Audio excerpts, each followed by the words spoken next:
Stand இது. So இந்த stand வந்து ரொம்ப டேமேஜ் ஆகி போச்சு. இது மாற்றினோன்னா கொஞ்சம் விலை ஜாஸ்தி. இந்த லாக்டவுனில் வந்து ஸ்டாண்டும் கிடைக்காது. இப்போது இது வந்து பார்த்திங்கன்னா ஸ்ட்ரெயிட்டாகவும் இருக்காது இது. ஏன்னா ஒரு பக்கம் கிராஸாகவும் ஒரு பக்கம் மட்டமாகவும் இருக்கும். ஸோ இதை நம்ம எப்படி ரெடி பண்ணலாம் அப்படின்ற ஒரு தகவல். ஸோ நம்ம இதை வந்து ஈஸியாக ரெடி பண்ணலாம். ஏன்னா நம்ம வந்து இந்த பைப் வரலாம் தான் நமக்கு போயிடுச்சு.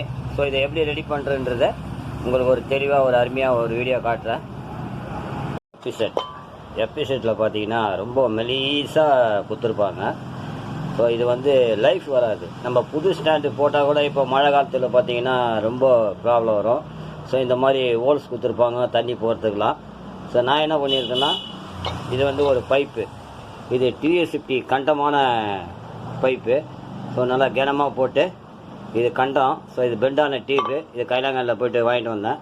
ஸோ வாங்கிட்டு வந்து இந்த மாதிரி அழகாக ஸ்டாண்டை நல்லா ஆர்க் வெல்டு வச்சு நல்லா ஜம்முன்னு ரெடி பண்ணிட்டோம்னா ஃபஸ்ட் கிளாஸாக இருக்கும். இதுதான். ஸோ இது வந்து நல்லா ஆர்க் வெல்டு வச்சு நல்லா வைக்கணும். ஸோ நல்லா பண்ணிவிட்டு ஒரு பெயிண்ட் அடிச்சிட்டோம்னா ஸ்ட்ராங்காக இருக்கும். நமக்கு இந்த இடத்துல தான் சேறுபடும். இந்த இடத்துல சேறுபடும் போது அவங்க என்ன பண்ணிடுறாங்கன்னா மெலிசாக வச்சிடுறாங்க. ஸோ இந்த ஹோல்ஸ் எதுக்கு வச்சுருக்குன்னா, தண்ணி வர்றதுக்காக இந்த ஹோல்ஸ் வச்சுருக்கேன். ஸோ மழை காலத்தில் தண்ணி கிண்ணி ஏதோ வந்துன்னா கூட பட்டா கூட உடனே வந்துடும் அது உள்ளே. ஏன்னா நம்ம பற்ற வைக்கிறோம், கேப் இல்லாமல் பற்ற வச்சிடணும். இதுதான் இது. ஸோ நம்ம டிஎஸ்எஃப்டியுடைய 4 பைப்பு Yamaha FZ ஸ்டாண்டு நம்ம வாங்க வேண்டியதில்லை. ஏன்னா இது ரெண்டும் ஸ்ட்ராங்காக இருக்கும். நல்லா ஒன்றும் பிரச்சனை இல்லை. நம்ம இதை வச்சு ரெடி பண்ணிடலாம். இதுதான் ஒரு முக்கியமான ஒரு தகவல். இந்த ஸ்டாண்டு வந்து பார்த்திங்கன்னா கீழே சைடு நம்ம சென்டர் பீஸ் மட்டும்தான் போவோம். இது வந்து நம்ம டிஎஸ்எஃப்டி டியூப்பை போட்டு நல்லா அருமையாக ஆர்க் வெல்டு அடிச்சு பக்காவாக பண்ணிட்டோம்னா ஸ்டாண்டு நல்லாயிருக்கும். ஒன்றும் பிரச்சனை ஆகாது. ஸோ இதுக்கு வந்து பார்த்திங்கன்னா எனக்கு மிஞ்சி போனால் ஒரு 350 ரூபா தான் செலவாச்சு. ஸோ கஸ்டமருக்கு நல்லா அழகாக பெயிண்ட் அடிச்சு நான் ஈஸியாக பண்ணி கொடுத்துருவேன். ஸோ ஸ்ட்ராங்காகவும் இருக்கும் இது. ஏன்னா இந்த பைப்பு பார்த்திங்கன்னா செத்து போச்சு சுத்தமாக. இந்த பைப் வந்து ரொம்ப மெலிசு தகுடு மாதிரி இருக்குது பாருங்கள். ஸோ நம்ம வந்து இந்த டிஎஸ்எஃப்டியுடைய பைப்பை வந்து போட்டோம்னா நல்லா கனமாக இருக்கும். ஸோ இது போட்டு நல்லா அருமையாக ரெடி பண்ணி ஒரு பெயிண்ட் அடிச்சா சூப்பராக இருக்கும். இதுதான் இது நம்ம Yamaha FZ ஸ்டாண்டு வெல்டு பண்ணுறது எப்படி. இப்போது ஸ்டாண்டு ஸ்ப்ரிங்கி நம்ம மாட்ட போகிறோம் Yamaha FZ. ஸோ இந்த மாதிரி ஸ்டாண்டை வந்து இப்படி கட்டிக்கணும். ஏன்னா ஸ்ப்ரிங்கி வந்து நமக்கு லூஸ் ஆகாம மாதிரி இருக்குது தான் இந்த மாதிரி கட்டுறது. கட்டிட்டோம்னா ஸ்டாண்டு அப்படி இப்படி நவராது.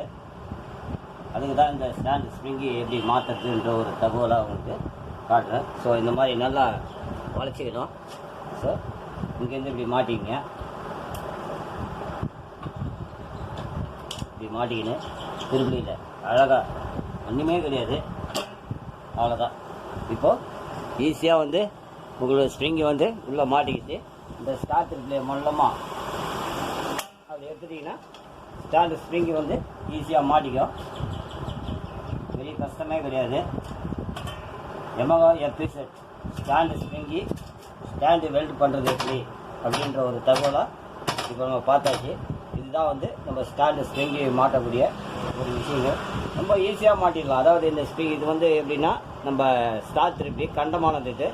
ஸோ இதை எடுத்து நல்லா லைட்டாக கிரைண்ட் பண்ணிட்டு ஈஸியாக ஸ்ப்ரிங்கி மாட்டிக்கலாம்.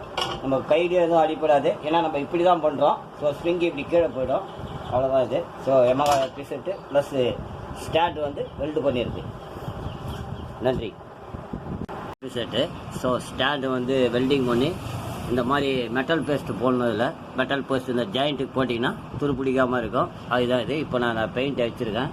ஃபுல்லாக கம்ப்ளீட்டாக பெயிண்ட் அடிச்சுட்டு நான் காட்டுறேன் பாருங்க. ஸோ இதுதான் இந்த பெயிண்ட்டு. ஸோ இந்த மாதிரி அழகாக தடவிட்டோம்னா கஸ்டமருக்கு ஒரு திருப்தியாக இருக்கும். ஏன்னா அப்படியே கொடுத்துட்டோம்னா நல்லா இருக்காது. ஸோ இதுக்கு என்ன செலவாச்சோ அதுக்கு தகுந்த மாதிரி அவங்ககிட்ட காசு வாங்கிக்கலாம். ஒரு திருப்திகரமாக தான் அந்த வேலை அவங்களுக்கு செஞ்சு கொடுக்கணும்.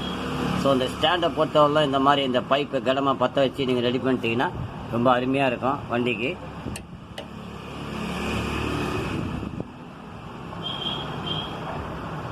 இந்த ப்ரெஷ்ஷு பார்த்தீங்கன்னா ஒரு 20 ரூபா தான் வரும் இந்த ப்ரெஷ்ஷு.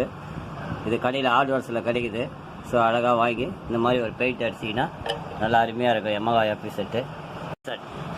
இதுதான் ஸ்டாண்டு ரெடி பண்ணியிருக்கு. ஸோ கம்ப்ளீட்டாக அழகாக ரெடி பண்ணி கஸ்டமருக்கு ஒரு பெயிண்ட் அடித்து நல்லா நீட்டாக பண்ணியிருக்கு. ஏன்னா இந்த ஸ்டாண்டு இருந்தால் தான் எந்த வேலையுமே நம்ம செய்ய முடியும். ஒரு பஞ்சருன்னா ரொம்ப கஷ்டம். ஸோ இதுதான் வந்து நம்ம எல்லாமே வெல்டிங் பண்ணி அந்த பைப்பை போட்டு, இது வந்து நம்ம டிவிஎஸ் 50 உடைய பைப்பு. இதுதான் அழகாக நல்லா நீட்டாக ஃபஸ்ட் கிளாஸாக கஸ்டமருக்கு வந்து ஒரு திருப்திகரமாக நல்லா அழகாக பண்ணியிருக்கு. ஸோ இதுதான் வந்து நம்ம ஒரு பண்ணக்கூடிய ஒரு வேலை இது கஸ்டமருக்கு. ஏன்னா இது வந்து திக்காக இருந்தால் தான் நமக்கு லைஃப் நல்லாயிருக்கும். ஸ்டாண்டு புதுசு வாங்கினா கூட அதே மாதிரி மெலிசாக இருக்கும். ஸோ இதுதான் வந்து நம்ம ஸ்டாண்டு அழகாக மாற்றக்கூடிய ஒரு விஷயம் வெல்டிங் பண்ணி. Yamaha FZ ஸ்டாண்டு ஸ்ப்ரிங்கி மாற்றுறது எப்படி, ஸ்டாண்டு வெல்டிங் பண்ணி போடுறது எப்படி.